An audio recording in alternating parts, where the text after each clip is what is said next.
Okay. The October field trip, 2007. Dry Dredgers.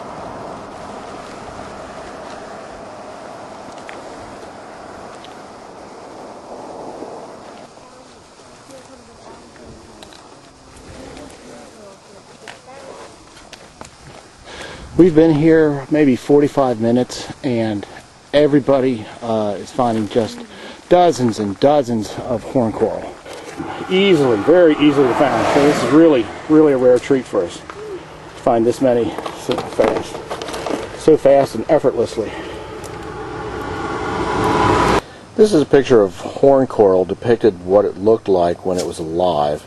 So we found all the fossilized, mineralized remains of its shell, but there were soft tentacles of a single polyp, a giant polyp, that lived in these giant horn corals. Giant in comparison to the small coral polyps, which are usually the size of a BB. These things are several inches long. In other times, the Devonian, for example, some of them were just huge, over 3 feet in length. So these polyps would catch prey, and the tentacles would catch it and bring it into its mouth, and then it would eat it. This hard shell. This shows this is a diagram of its anatomy, but there's also lines that are growth lines that go across as well. Okay, the septal grooves, these are all the lines that come from this septal division, like radiating spokes of a wheel. And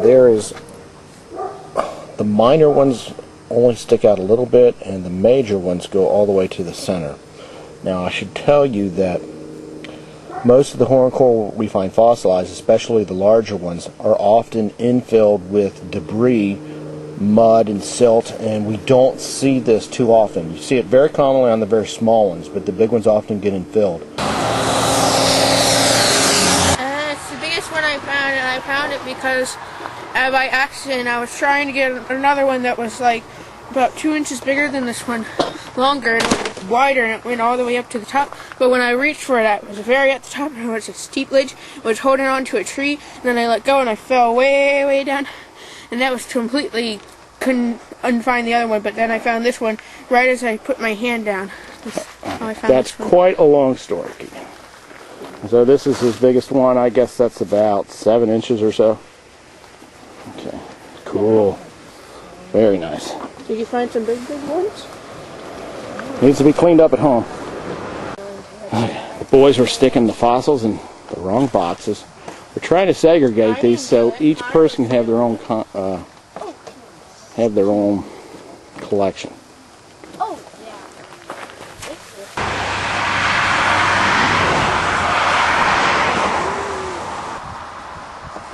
There's Bill on the left, Bill Heinbrook on the left.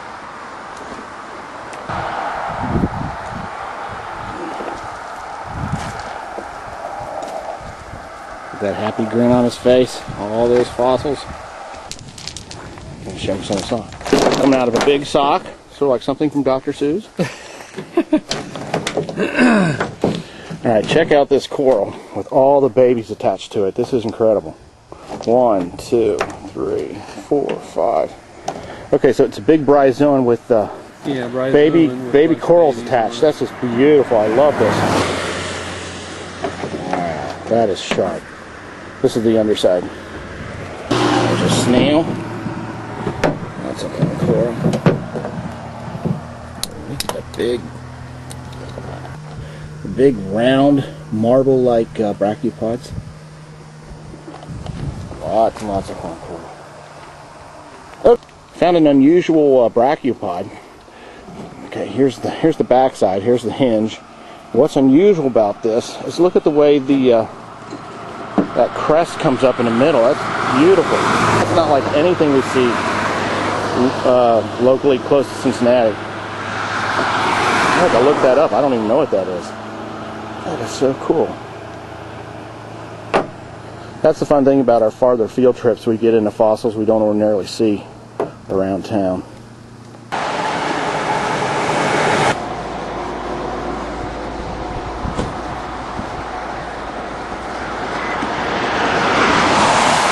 mixed in with the rubble, there are some very beautiful brachiopods. If you can get away from picking up, you can stop being so distracted by the big fossils.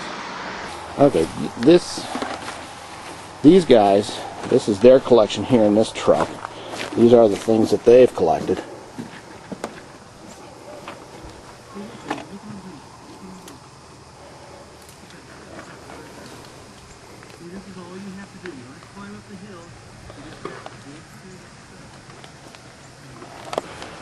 Here's a big Raffinaesquina. Look at all the beautiful coral growing on it.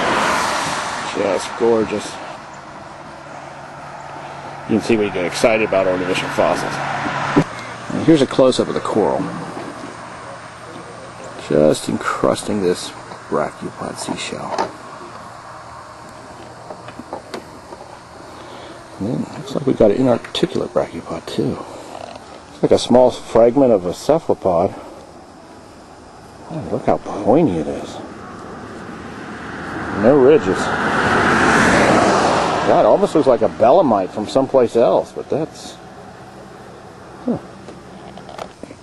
Here is an illustration of brachiopods resting on the seafloor, and I wanted to particularly show you this one, how brachiopods and clams, their pedicles are driven into the ground in silt, and it actually anchors the shell to the seafloor. It's slightly risen above it, and those pedicles are what made the marks in the fossil slab I'm about to show you. Alright, check out this big rock slab.